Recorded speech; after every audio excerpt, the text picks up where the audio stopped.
교회 생활한다고 고생을 많이 했는데 하나님 인도 안 받아 광야로 나오면은 아주 좋을 줄 알았어요. 그리고 편안할 줄 알았고, 그리고 솜사탕 위를 거닐듯이 아주 가볍게, 아주 사뿐사뿐 그렇게 광야를 지날 줄로 생각을 했는데 이 웬걸 참 고통과 어려움이 많았죠. 제일 먼저 위기는 홍해 앞에서였습니다. 생각해 보십시오. 앞에는 홍해 바다요, 뒤에는 죽이겠다고 달려드는 애국 군사들이에요. 정말 진퇴양난이지 않습니까? 그런데 하나님께서 이스라엘 백성들을 구원하셨죠. 바닷물을 갈라서 육지와 같이 건너게 만드셨어요. 그리고 승리를 경험을 했어요. 따라오던 애국 군대는 다 물에 빠져 죽게 만들었어요. 이제는 뒤에 추격자가 없습니다. 그런데 광야로 들어갔을 또 한 번 위기를 만납니다. 자, 오아시스를 발견하고, 야, 물이다. 누구다, 누가 먼저 말할 것도 없이 다 같이 나무가 있고, 그리고 이제 우물이 보이니까 뛰어갔는데 물은 있는데 써서 마실 수가 없는 거예요. 그랬을 때 이들은 원망하고 불평을 했습니다. 그때에 하나님은 나뭇가지를 던지라. 나무를 던졌더니 물이 달게 되었다.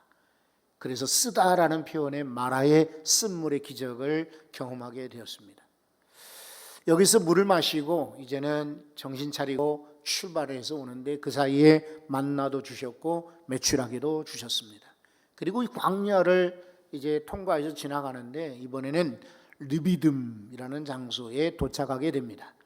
여기서는 좀 시원하고 상쾌하고 그리고 잘 지날 줄 알았는데 여기 오니까 물이 없는 거예요. 물이 부족하더라. 여러분, 우리 살면서 늘 부족할 때가 있습니다. 돈이 부족하거나 건강이 부족하거나 지혜가 부족하거나 또 자녀가 부족한다든지 이런저런 우리는 결핍을 경험할 때가 있습니다. 광야 생활 중에는 틀림없이 모자라게 되겠죠. 그런데 이때도 하나님께 부르짖었더니 하나님이 반석을 치라라고 명하십니다.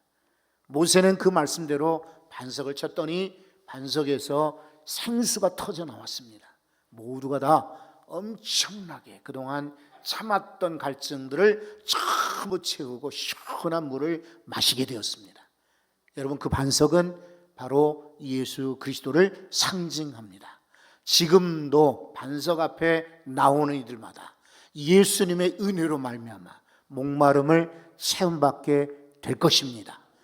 그런데 이제 거기서 그냥 좀 오래 있으면 좋겠는데 하나님은 이렇게 이동하게 하시지요. 그리고 그때에 문제가 생깁니다. 이제는 물도 실컷 마시고 기분이 좋아서 떠나려고 하는데 항상 그렇지요. 좋은 일이 계속되지는 않잖아요. 자, 오늘 말씀을 한번 8절을 읽어보겠습니다. 문제가 생겼는데 어떤 문제인가? 그때에 아말렉이 와서 이스라엘과 르비딤에서 싸우니라 라고 말하고 있습니다. 그때는 언젠가요? 물을 실컷 마시고 이제는 용기를 내어서 힘을 내어서 출발하려고 새 출발하려고 하는 그때를 말합니다. 아말렉이 공격하게 되었다 그랬는데 이 아말렉은 또 누구냐? 아말렉은 야곱과 에서 형제가 있죠. 쌍둥이 형제 중에 에서 집안의 후손을 말합니다. 이 사람들은 에서를 따라서 에돔 지역, 그러니까 사해바다 근처에 살고 있는 이들이 에돔 족속이었는데, 자, 사해바다 아시죠? 북쪽에는 갈릴리, 남쪽은 사해가 있는데 이 사해바다 근처에 살고 있는 에돔족에서부터 뛰쳐나와 가지고 독립한 그런 유랑민들을 말합니다. 오늘날은 베두인이라고 이렇게 부르지요. 그런데 이 사람들은 광야 지역을 이제 영토로 삼아서 활동 무대로 삼습니다. 이 사람들은 아주 악한 사람들입니다. 그래서 장사로 다니는 대상들을 공격해서 물건들을 빼앗기도 합니다. 마을이 보이면 마을에 들어가서 마을에 있는 모든 식량들이나 가축들을 빼앗기도 하는 호전적이고 매우 용맹하고 그리고 이렇게 남들을 괴롭히는 약탈하는 그런 노략질하는 악한 족속들이었습니다. 그런데 이 아말렉이 시내 반도를 장악을 하고 있었는데 엉뚱하게도 이스라엘 사람들이, 이스라엘 민족이 모세의 인도를 따라 여기 온 것이죠. 자기들의 그런 위치가 불안하니까 먼저 선제 공격을 한 것입니다. 여러분, 전투에 있어서 먼저 전쟁을 이렇게 공격하는 사람들이 대부분 유리하죠. 게다가 이들은 상대가 안 됩니다. 왜냐하면 아말렉은 그동안 전쟁으로 뼈가 굵어진 사람들이에요. 그리고 사막에 오랫동안 살았기 때문에 지형지물, 어디 가면 물이 있고 어디 가면 산이 있고 어디 가면 골짜기 있고 어디 가면 웅덩이가 있고 이걸 다 알고 있는 거예요. 그러나 그들의 상대인 이스라엘 민족은 저 애굽에서부터 나온 오합지졸이에요. 그리고 노예 생활을 했기 때문에 제대로 훈련받거나 교육받았거나 제대로 정신이 박힌 사람이 없어요. 왜냐하면 아시다시피 가는 데마다 모자라다고 불평하고 원망하던 사람들이 이스라엘 민족이잖아요.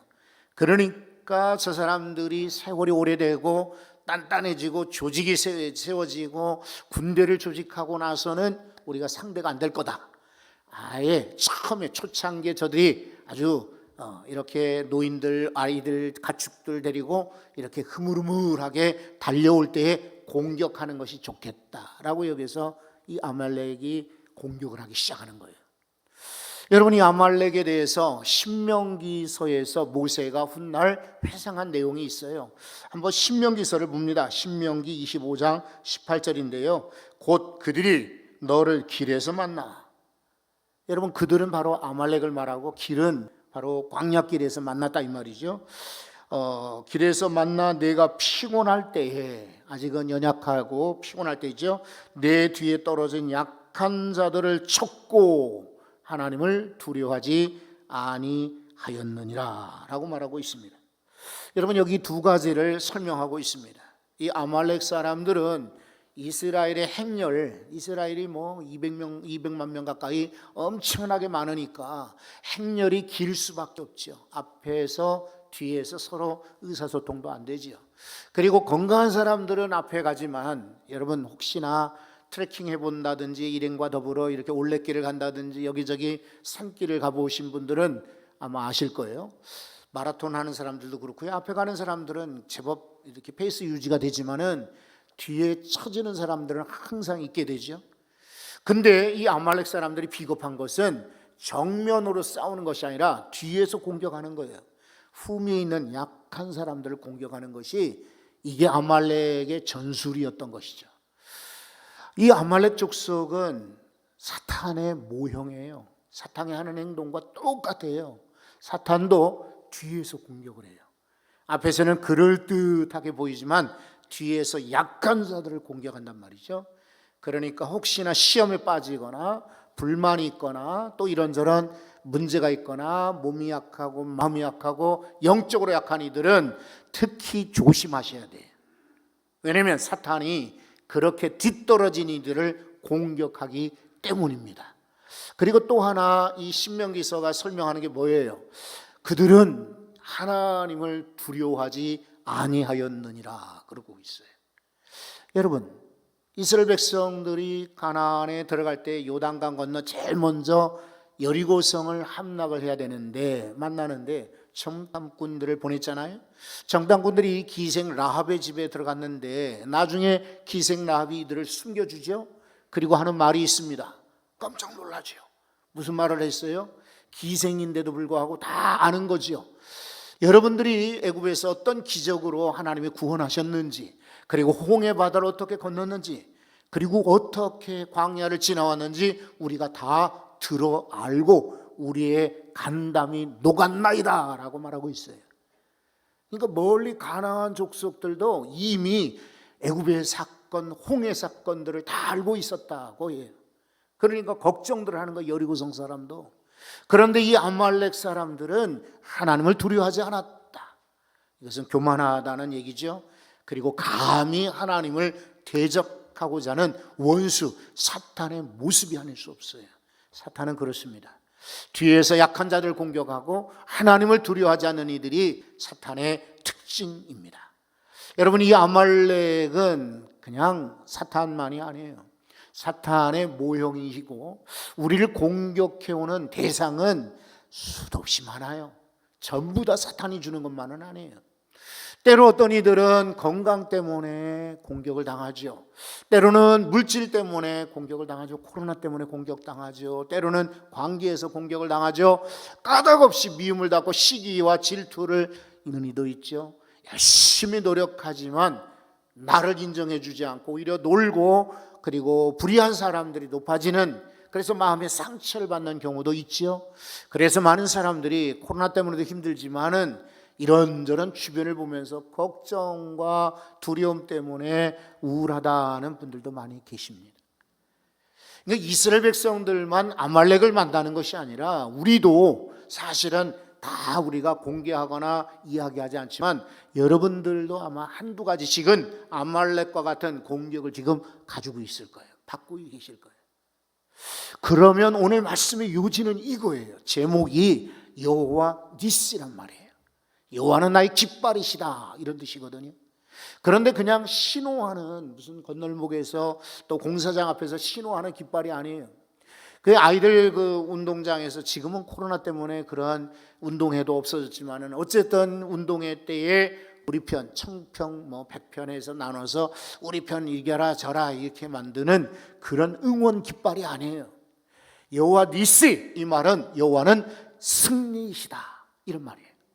이스라엘 백성들이 바로 승리를 경험한 것입니다. 그래서 이 이름을 여호와 니시라 불렀는데, 여호와는 나의 깃발이시다, 나의 군기가 되신다, 내게는 승리의 깃발이 된다라는 말씀이에요.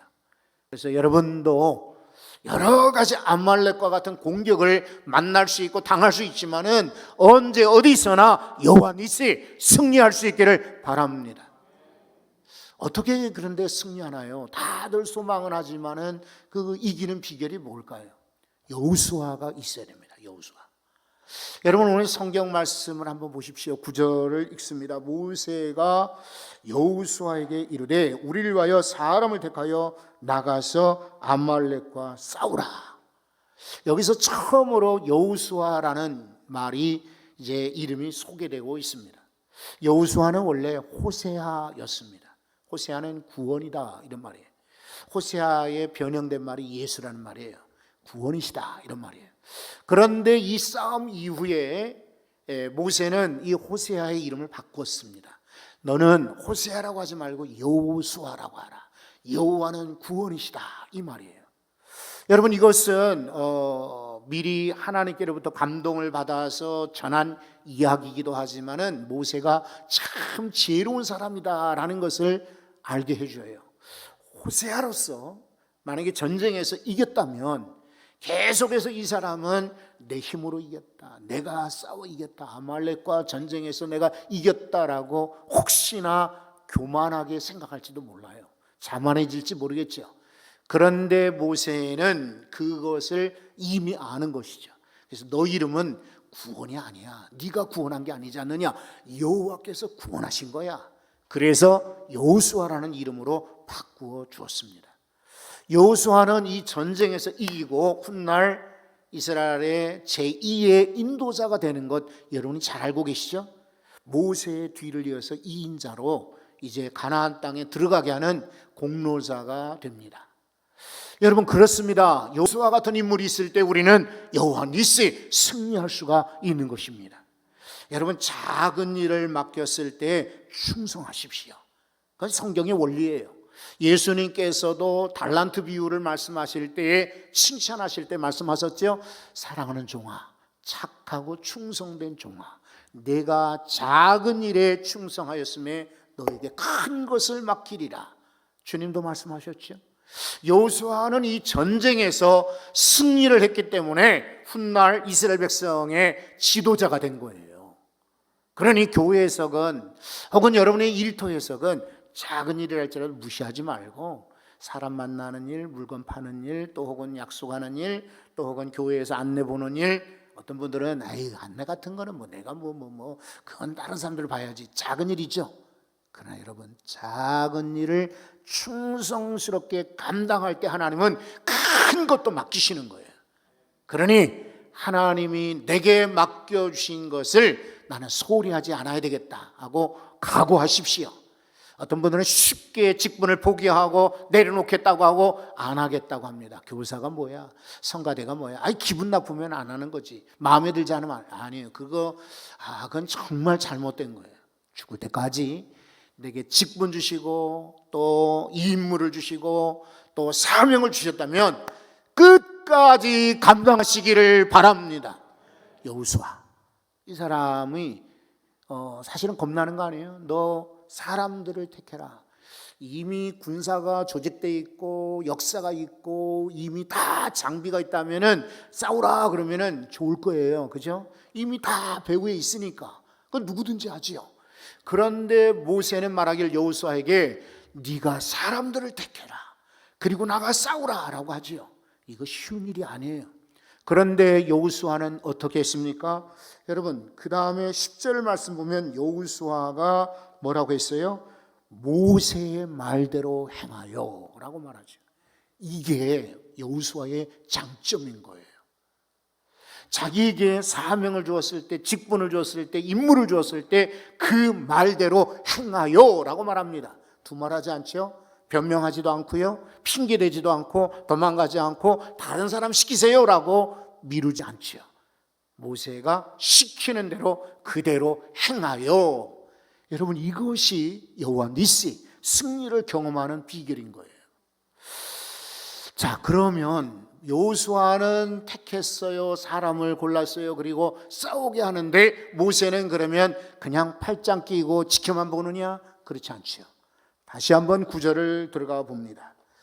여러분 모세가 여호수아에게 이르되 우리를 위하여 사람을 택하여 나가서 아말렉과 싸우라. 그 다음 9절을 읽어보세요.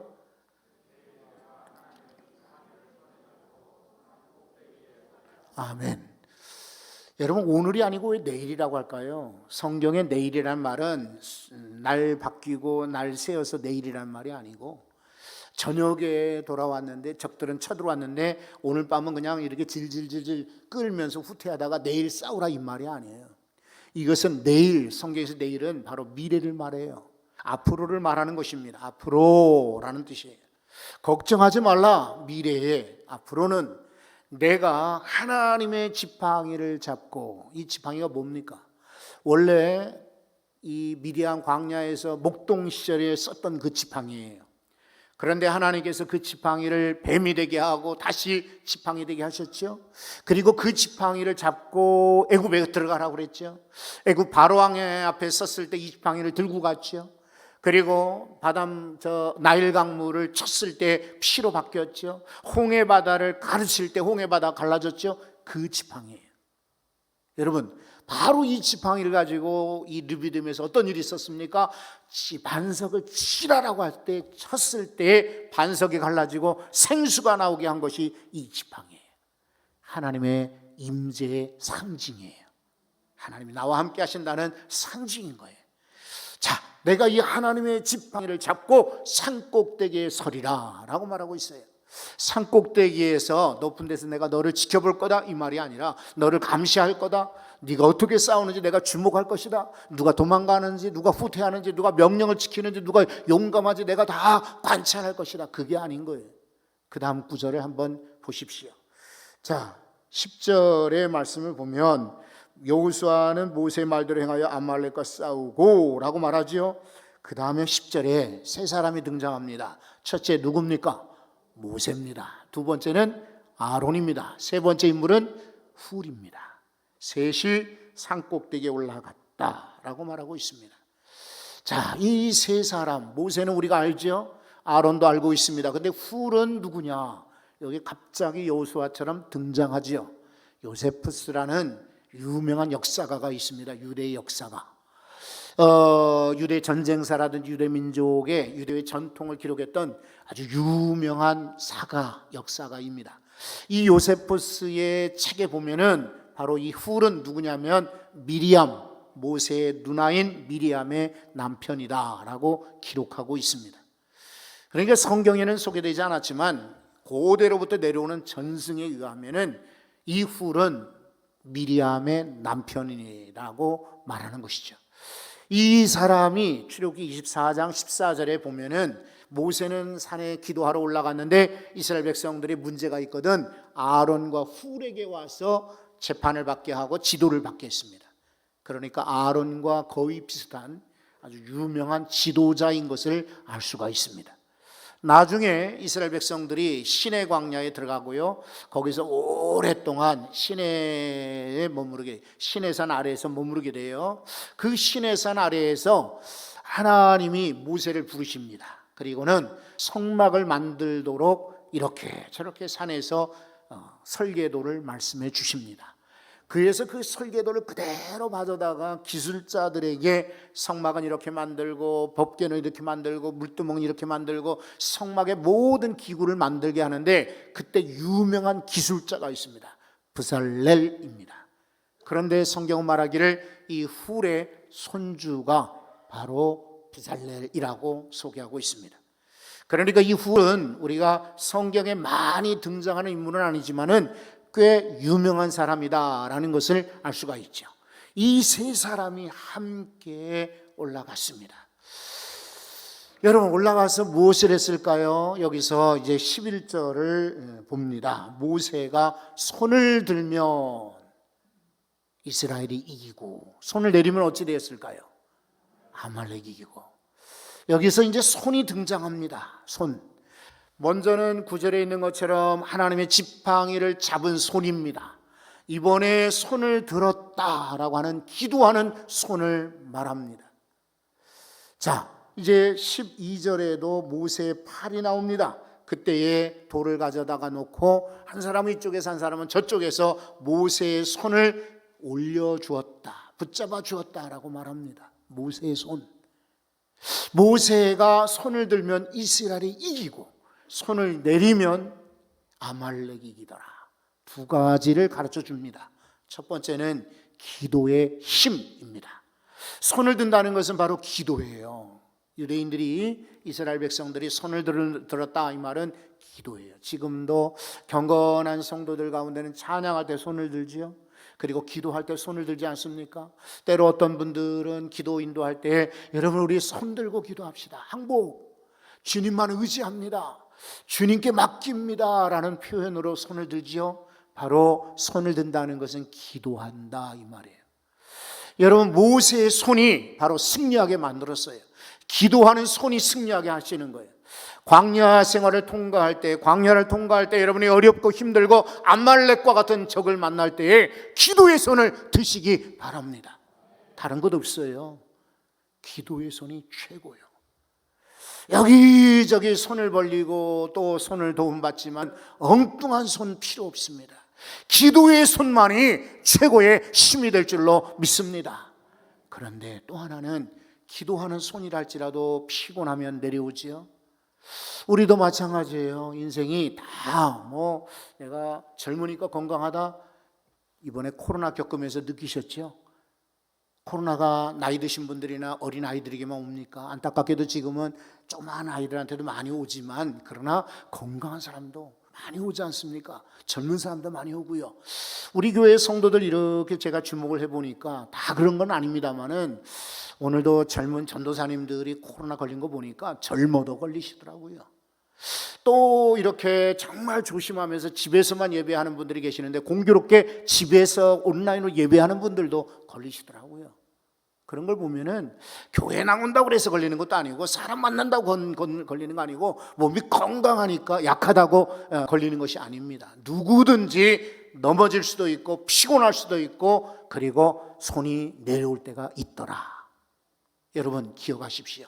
우리 인생은 누구나 다 한계가 있어요. 그러니 여러분이 건강하다고 자만하지 말고 나는 필요 없다라고 생각하지 마시고 언제나 주님을 의지하고 손을 드실 수 있기를 바랍니다. 근데 계속해 손들 수 없잖아요. 그러니까 오늘 여기 참 귀한 말씀, 아름다운 말씀, 정말 우리가 생각해야 되고 간직할 말씀이 오늘 성경에 등장합니다. 다시 한번 12절을 봅니다. 12절을 다 같이 읽어보지요.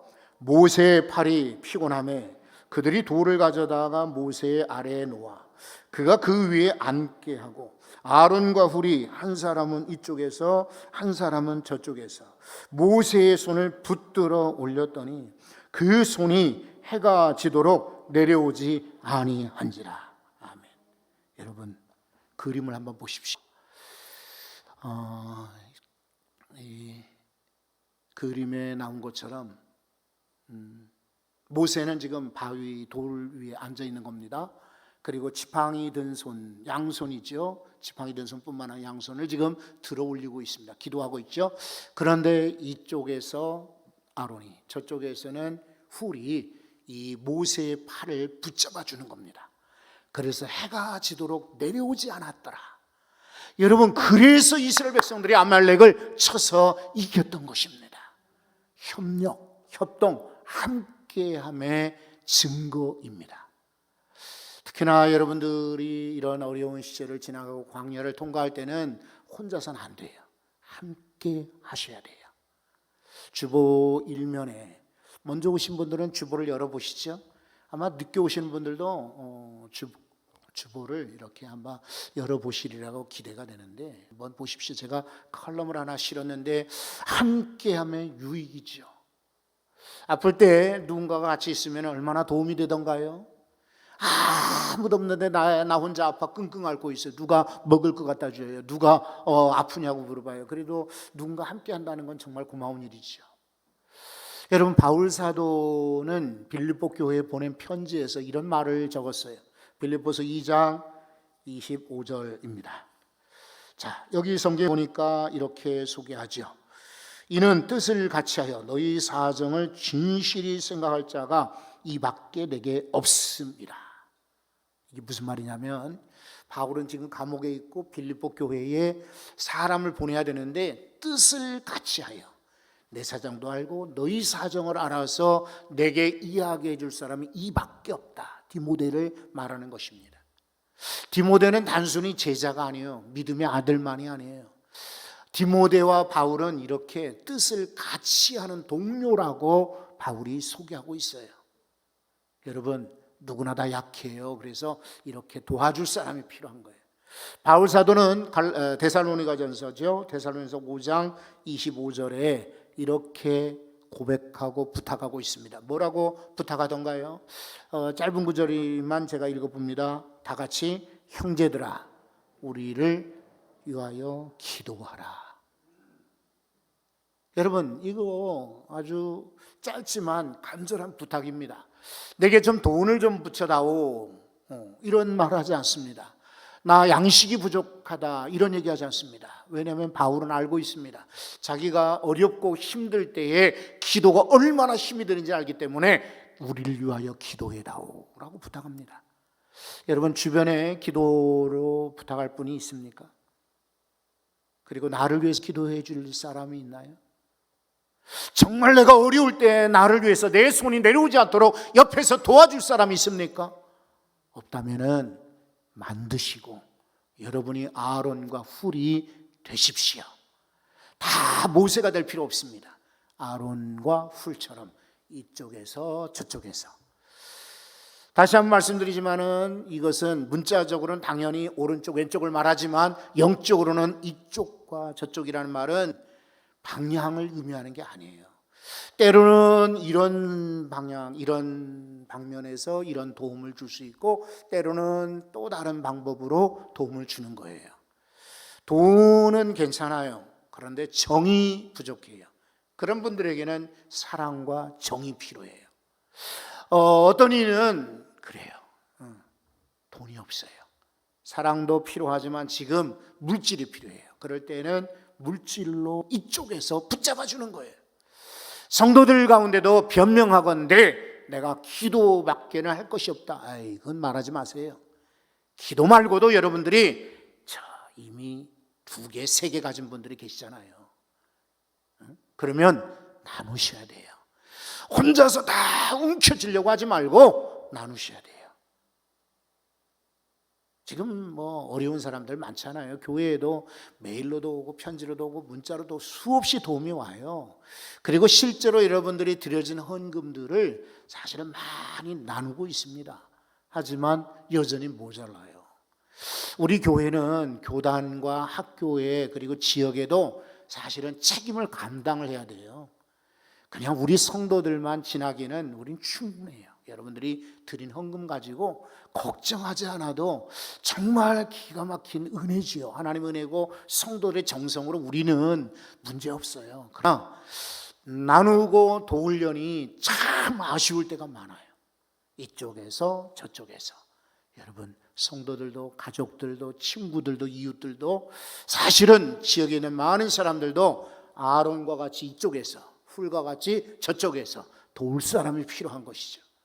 자, 여러분 기억하십시오. 우리는 아말렉과 같은 공격을 당할 때가 있다. 그런데 어떻게 여호와 니시 승리를 경험하느냐? 바로 여호수아 같은 사람 때문이다. 하나님의 지팡이 때문이다. 그리고 아론과 훌처럼 동력자가 필요하다. 중요한 것은 단순한 동력자가 아니라 모세의 손, 모세의 팔처럼 기도하는 손이 여호와 니시를 경험하게 한다. 사순절을 지금 보내고 있습니다. 당연히 기도와 말씀 그리고 섬김 세 가지가 사순절을 보내는 최고의 방법이고, 여러분 우리 인생이 천국에 이르기까지 마지막까지 할 일은 기도하는 일과 말씀 듣는 일과 섬기는 일입니다. 이 세 가지만 하면은 우리는 광야를 무사히 통과할 수가 있고, 여러분 천국 이르기까지 우리는 잘 살았네. 그래도 여기까지 오게 된 것 하나님의 기가 막힌 은혜지만 그래도 아쉽기는 하지만 그래도 잘 살았네, 이럴 수가 있어요. 저는 사랑하는 성도 여러분들이 어디 가시거나 여호와 니시 승리할 수 있기를 바랍니다. 기도 없이는 승리 없어요. 말로만 하나님 나 승리하게 해주세요 라고만 하지 말고, 기대만 하지 말고 기도하시기 바랍니다. 여호수아와 같이 순종하는 사람, 하나님의 임재 상징인 지팡이, 그리고 나를 도와주는 동력자, 무엇보다 내가 손들어 기도할 때 우리는 여호와 니시 승리할 줄로 믿습니다. 거룩하신 하나님, 살면서 도전이 많습니다. 공격도 많습니다. 참 말할 수 없는 고통도 있습니다.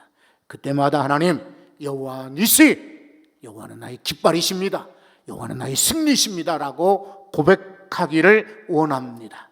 그러기 위해서 하나님, 모세의 손과 같이 우리의 손이 들려지기를 원합니다. 하나님의 지팡이를 잡고 산 꼭대기에 서서 아론과 훌이 옆에서 도와주는 가운데 손을 들 때에 여호수아가 승리하듯 우리 인생이 어디 가나 승리하게 될 줄로 믿습니다. 우리 자녀들이나 우리 가족들, 우리 직원들, 일터에 많은 사람들은 여호수아처럼 지금 싸우고 있습니다. 그런데 우리가 잠만 잘 수가 없습니다. 새벽에도 나와 기도하게 하시고, 기도 사역으로 충성하게 하시고, 금요일날도 기도하게 하시고, 특별히 주일날 힘내어 나와 싸우니 이날 기도함으로 여호와 니시를 경험하게 하여 주옵소서. 예수 그리스도 이름으로 간절히 기도합니다. 아멘. 이제는 언제나 우리에게 승리를 주시는 예수 그리스도의 은혜와 하나님의 놀라우신 사랑과 성령님의 역사가 영원히 함께 계시기를 간절히 축원하옵나이다. 아멘.